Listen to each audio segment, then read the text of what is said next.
আসসালামু আলাইকুম রহমতুল্লাহ। সবাই কেমন আছেন? আশা করি অনেক ভালো আছেন। আজকে নতুন একটা ভিডিও নিয়ে আপনাদের সামনে হাজির হয়েছি।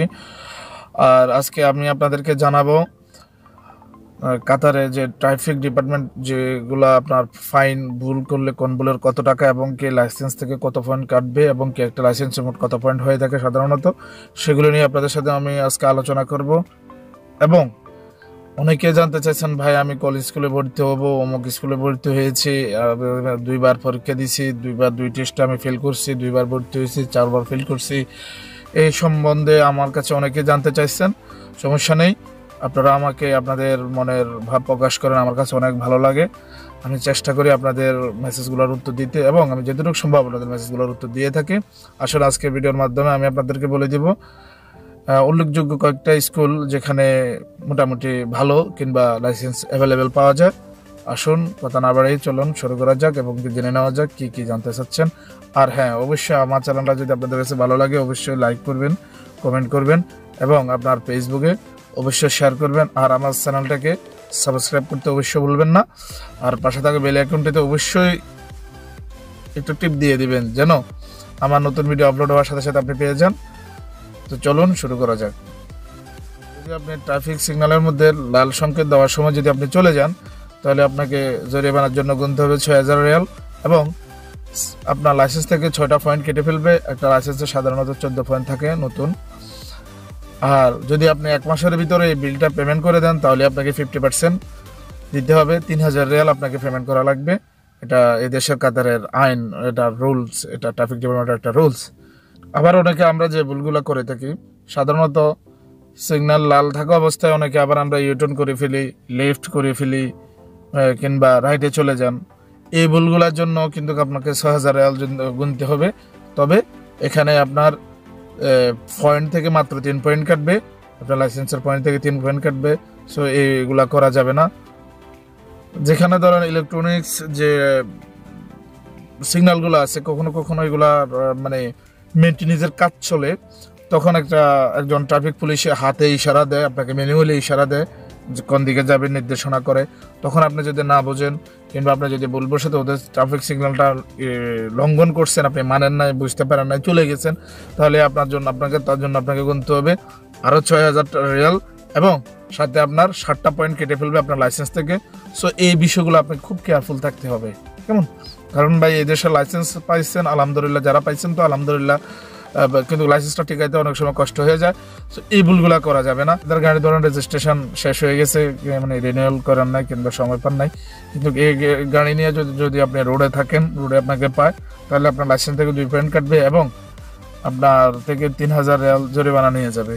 এটা মন্য, এটা এইভাবে করা যাবে না। নাম্বার প্লেট লাগান নাই কিংবা নাম্বার প্লেট হারিয়ে গেছে, আপনি তাৎক্ষণিকভাবে নাম্বার প্লেট অবশ্যই লাগাই নেবেন। যদি না লাগান তাহলে তার জন্য 3000 রিয়াল কাটবে এবং আপনার লাইসেন্স থেকে কাটবে 3 পয়েন্ট। সো এই বিষয়গুলো অবশ্যই দেখবেন। এই মিস্টেকগুলো অনেকেরই হয়, সাধারণত অ্যাভেলেবেল আমি দেখছি, এই মিস্টেকগুলো অনেকেরই হয়। সো এগুলো থেকে অবশ্যই আপনারা সাবধানে চলবেন। আমার যে বন্ধুগণ বাস, ট্রাক, ট্রেইলার, মিডিয়াম ট্রাক ইত্যাদি এগুলো নিয়ে আছেন হেভি গাড়ির লাইসেন্স, তাহলে আপনারা অবশ্যই রোডের রাইট সাইডের যে ট্র্যাকটা ওটা মেনে চলবেন, ওইটাকে চলবেন। যদি ওইটাকে না চলেন তাহলে তো আপনাদের জন্য 3000 রিয়াল এবং সাথে লাইসেন্স থেকে 1 পয়েন্ট কেটে ফেলবে। সো এই কাজগুলো ভুলেও করা যাবে না, এমন কিছু করা যাবে না। আমরা সবাই এদেশে আসছেন কিংবা সবাই এদেশে যারা যারা আমরা প্রবাসীরা আসছি, এত কষ্ট করে টাকা কামানোর জন্য আসছি।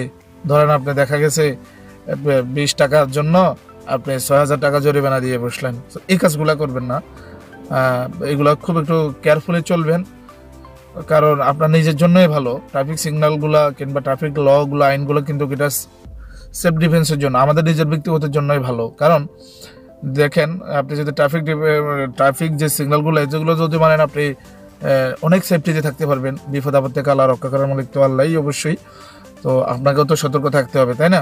আল্লাহ যে আমাদেরকে সব জায়গায় সতর্ক করবে তাই বলে তো আর আমরা আগুনে ঝাঁপ দিতে পারি না, তাই না? আমাদের তো একটা বিবেক বলতে কিছু একটা আছে, মনুষ্যত্ব আছে। সো এগুলো খুব কেয়ারফুলি দেখবেন অবশ্যই, তাহলে আপনারা অবশ্যই যে দুর্ঘটনা, বিভিন্ন জরিমানা এগুলা থেকে অবশ্যই বাঁচতে পারবেন। আসুন স্পিড ক্যামেরা সংক্রান্ত। দেখা যায় যে আমাদের তাড়াহুড়া বেশি, যেটা আমি একমাত্র বললাম, তাড়াহুড়া বেশি, 80 জায়গায় আমরা চলে গেছি 90-তে 100-তে। এই কাজগুলো করবেন না, কারণ এই কাজগুলো করলে আপনাকে 500 টাকা গুনতে হবে। সো ভেরি কেয়ারফুলি, যেখানে আপনার স্পিড 80 আপনি সেখানে 80 দিয়ে থাকেন, যেখানে 120 সেখানে 120-এ থাকেন, নিয়ন্ত্রণে থাকেন। আর সাধারণত যদি জোরে চালাইতেও চান, হ্যাঁ পারেন, এটা কিছুটা কৌশল আছে। যেমন দেখেন, প্রত্যেকটা স্পিড ক্যামেরার আগে আপনার পথের মধ্যে, এই পথের মধ্যে কত স্পিড আপনি চলবেন এরকম একটা নির্দেশিকা দেওয়া থাকে। কোথাও 80, কোথাও 120, এরকম, কোথাও 60, 50 এরকম দেওয়া থাকে। যেখানে এইভাবে দেওয়া আছে, যখন দেখবেন রোড আপনি চালাচ্ছেন গাড়ি, হঠাৎ এরকম একটা সাইনবোর্ড আপনার সামনে এসে পড়ছে, তাহলে আপনাকে বুঝতে হবে যে সামান্য একটু সামনেই স্পিড ক্যামেরা আছে। সো আপনি নিজেকে নিজে নিয়ন্ত্রণ করে ফেলেন। আবার অনেকে দেখা যায় যে আপনার স্পিড ক্যামেরা কিন্তু হ্যাঁ আস্তে চালা গেছেন, স্পিড ক্যামেরাটা ফালাই হুট করে আবার স্পিডে চলে গেছেন, তাহলে কিন্তু সমস্যাটা পিছন দিয়ে আপনাকে ক্যামেরা মারবে। পর্যাপ্ত পরিমাণে দূরে যান, তারপরে আপনি আপনার সেফটি মতো ড্রাইভ করেন, কোনো সমস্যা নাই। এই বিষয়গুলো অবশ্যই আপনারা খেয়াল করবেন।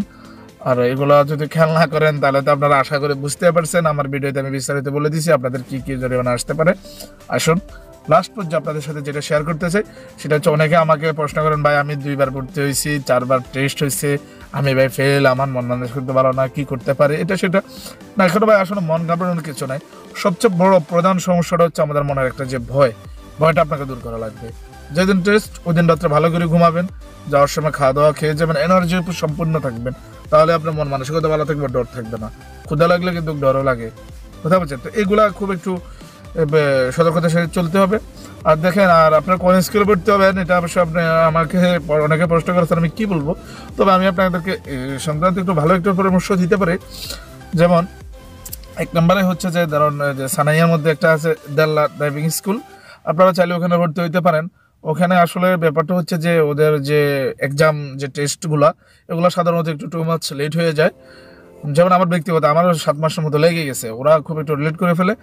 সো ওইখান থেকে আপনারা ওখানে ভর্তি হইতে পারেন। তবে ওইখানে একটা ভালো পয়েন্ট হচ্ছে এটাই যে ওইখানে মোটামুটি অ্যাভেলেবেল মানুষের লাইসেন্স পায়, প্রযুক্ত পরিমাণে লাইসেন্স দেয়, আপনি ভালো চালাতে পারবেন, অবশ্যই আপনাকে লাইসেন্স দিবে। আর যে হ্যাঁ, যদি চান আপনারা আরেকটা ড্রাইভিং স্কুল আছে আবু আহমদ, ওটার নাম হচ্ছে আলকিবরা, ওটাতে ভর্তি হতে পারেন, ভালোই, খারাপ না। তো আপনারা অবশ্যই দেখবেন যেটা আপনাদের কাছে মানানসই লাগে। তবে আমার জানার মধ্যে দাল্লাও ভালো আছে, আলকিবরাও ভালো আছে, আবার দোহা ড্রাইভিং স্কুলও আছে মোটামুটি। তো ওটাতে একটু 2 মাস সহজে লাইসেন্সটা দিতে চায় না, সাধারণত দাল্লা থেকে আপনাকে মোটামুটি লাইসেন্সটা দিয়ে দেয়। ক্যামেরার মধ্যেও খারাপ না, ভালোই আছে। তো অবশ্যই আপনারা দেখে শুনে বিস্তারিত জেনে শুনে অবশ্যই ভর্তি হবেন। আর ওনাকে ওয়াস্তার কথা বলেন, ভাই ওয়াস্তার পথে যায়েন না, এটা ভালো না। কারণ এদেশের রোডগেট সম্বন্ধে আপনাকে জানতে হবে, শুনতে হবে, সিগন্যাল সম্বন্ধে অনেক কিছু শেখার আছে। তো ওয়াস্তা হিসেবে আমার মনে হয় না যাওয়াটাই বেটার। স্কুলে ভর্তি হন, মানে মানুষকে স্থিতিশীল করেন, ওরে আপনারা এক্সাম দেন, ইনশাল্লাহ আপনারা পাশ করবেন, মন খারাপ করার কিছু নেই। আর যারা মাথার মধ্যে মানে আপনি স্কুলে ভর্তি হবেন, ওয়াস্তার একটা টেনশন মাথায় রাখছেন, আপনি কখনো পাস করবেন না, আমি আপনাকে লিখিত দিলাম। সো আপনি ওয়াস্তার কোনো মাথায় রাখবেন না, সবসময় ঠান্ডা মস্তিষ্কে আপনি কাজ করবেন, অবশ্যই আশা করি ভালো হবে। 1 আর 2 নম্বরে হচ্ছে যে আপনি যেটা করার দরকার, যেমন স্কুলে ভর্তি হওয়ার সময় আমরা অনেক কিছু ভুল করে থাকি। আমরা অনেকেরাই কিন্তু পেশাদার ড্রাইভার না, আমরা হয়তো এখানে আসা শিখছি, কিংবা এই দেশে এসে ড্রাইভিং লাইসেন্স নেবো, এই দেশে আসার আগে বাংলাদেশে কিছু ড্রাইভিং আমরা শিখছি।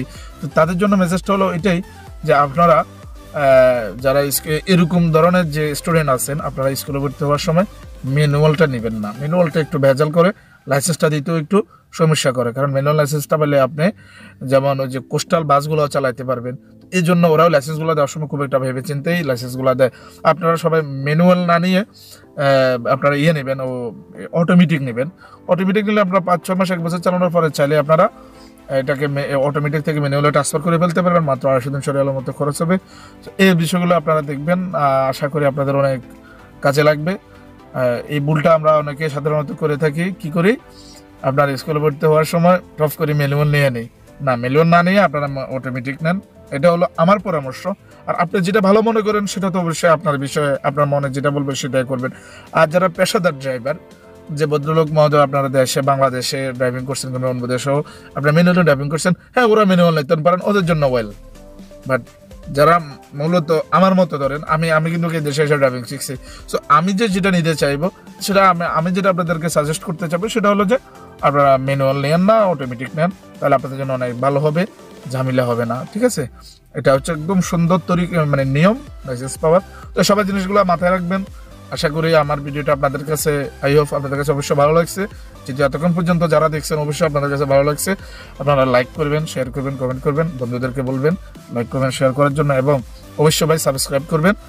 আর আপনারা ভালো ভালো কমেন্ট করবেন। আপনাদের কমেন্ট দেখে আমি উৎসাহিত হই আরো নতুন একটা ভিডিও, ভালো একটা ভিডিও বানানোর জন্য। আর আপনারা কোন বিষয়গুলো জানতে চান ওই বিষয়গুলো আমাকে কমেন্ট বক্সে জানাতে পারেন। যে কমেন্ট বক্সে যে বিষয়গুলো সংক্রান্ত বিষয়গুলো বেশি কমেন্ট আসবে, আমি অবশ্যই ওই কমেন্টের উপরে নতুন করে আরেকটা ভিডিও বানাবো। আশা করি আপনাদের অনেক ভালো লাগবে।